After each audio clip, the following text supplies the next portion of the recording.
ये सब कुछ बात नहीं। जैसे एमएसपी के बारे में कहा गया कि उनके खाता में जाएगा, तो खाता में जाएगा या नहीं जाएगा, जैसे और सब चीज़ का हो रहा है कि खाता में जा रहा है लेकिन जा ही नहीं रहा है, तो कहने का मतलब वो लॉलीपॉप है। और मान के कोरोना को लेकर चलते हैं, तो कोरोना के चलते हर अपनी कमी को कहाँ तक छिपाएंगे।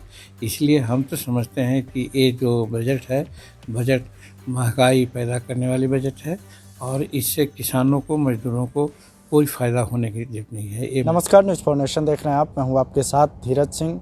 आज संसद में साल 2022 का आम बजट पेश हो गया। इसको लेकर पक्ष विपक्ष दोनों की ओर से प्रतिक्रियाएं लगातार आ रही है। बता दें कि इसको लेकर एक तरफ जहां सत्ता पक्ष के लोग लगातार इस बजट को आम लोगों के हित का बता रहे हैं, तो वहीं विपक्ष भी लगातार इसके बजट के खिलाफ बयानबाजी कर रही है। बता दें कि वहीं कुछ एनडीए के लोग भी हैं जो लगातार इस बजट की निंदा कर रहे हैं। बता दें कि बिहार सरकार में जो एनडीए में घटक दल है जीतन राम मांझी की हिंदुस्तानी अवाम मोर्चा ने इस बजट को निंदा की है। बता दें कि खुद जो पार्टी के जो मुखिया हैं जीतन राम मांझी, उन्होंने कहा है कि ये बजट आम लोगों के लिए हितकारी नहीं है। ये बजट जो समाज में महंगाई और किसानों के लिए समस्या पैदा करने वाला बजट है। उन्होंने साफ तौर पे कहा कि इस बजट से ना ही युवाओं को रोज़गार मिलेगा, ना ही इस बजट से किसानों को जो लाभकारी योजना थी उससे कुछ फ़ायदा पहुंचेगा। क्या कुछ कह रहे हैं बिहार के पूर्व मुख्यमंत्री जीतन राम मांझी, छोड़ जाते हैं आप उनके वीडियो के साथ। देखिए, आज जो बजट पेश हुआ है, तो वैसे तो वित्त मंत्री को हम धन्यवाद देते हैं कि उन्होंने बहुत साहस करके इस तरह का बजट पेश किया है। लेकिन इसमें मैं नहीं समझता हूँ कि किसानों की भला हो या सर्विस होल्डर को भला हो, ये सब कुछ बात नहीं। जैसे एमएसपी के बारे में कहा गया कि उनके खाता में जाएगा, तो खाता में जाएगा या नहीं जाएगा, जैसे और सब चीज़ का हो रहा है कि खाता में जा रहा है लेकिन जा ही नहीं रहा है, तो कहने का मतलब वो लॉलीपॉप है। फिर सबसे बड़ी बात और अपेक्षा ये थी कि इनकम टैक्स के ये लिमिट को बढ़ाएंगे। आज कम से कम 5 लाख तक या 8 लाख जो भी है वैसा बढ़ता तो लोगों को फ़ायदा होता, खास करके सर्विस होल्डर वालों को लेकर के। वो भी नहीं हुआ।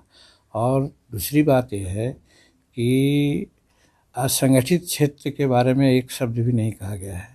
असंगठित क्षेत्र में हमारे किसान मजदूर हैं, मजदूर किसान हैं, ये सब काफ़ी संख्या में हैं।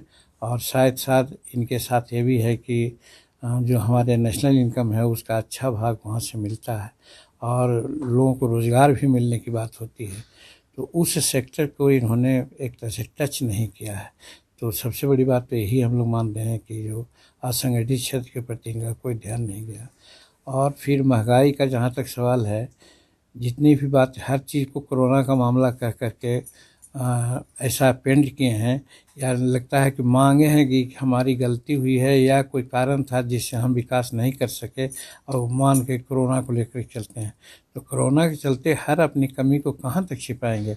इसलिए हम तो समझते हैं कि ये जो बजट है, बजट महंगाई पैदा करने वाली बजट है, और इससे किसानों को, मजदूरों को कोई फ़ायदा होने की जरूरत नहीं है, ये मैं मानता हूँ। विशेष राज्य का दर्जा जो है, विशेष राज्य के दर्जे के मुद्दे को जेडीयू उठा रही है। उपेंद्र कुशवाहा वही बात कर रहे हैं कि इसमें नहीं होना निराशाजनक है, ऐसा होना चाहिए बिहार के लिए निराशाजनक नहीं। मैं भी यही बात कहता हूँ। जब नीति आयोग ने कई एक मानकों में बिहार को फिसड्डी माना, तो जब आपने फिसड्डी माना तो विशेष राज्य के दर्जा देने में क्या दिक्कत है।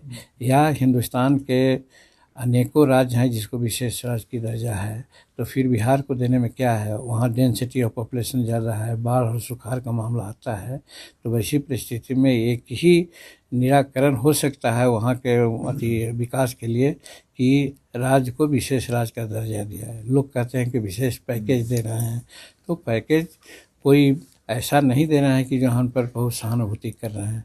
हमारा जो ड्यू है वो देना चाहिए। बहुत सारा टैक्सेस हमारा है वो बाकी है, वो नहीं दे पा रहे हैं, और दूसरे रूप में टैक्स दे रहे हैं, तो वो भी तो आईबास है। हमको अगर विशेष राज्य का दर्जा मिलता तो बिहार का सभ्य विकास हो सकता था। खास करके नीतीश कुमार के नेतृत्व में जो अभी चल रहा है जिस तरह से, हम समझते हैं कि अगर पैसा मिलता तो और ज़्यादा कम होता। सुशील मोदी ने कहा कि इस बजट से बिहार को बहुत फायदा होगा। तो मोदी तो कहेंगे ना, वो तो भाजपा के हैं, तो भाजपा के मंत्री ने बजट पेश किया है तो उनका कहना फर्ज है।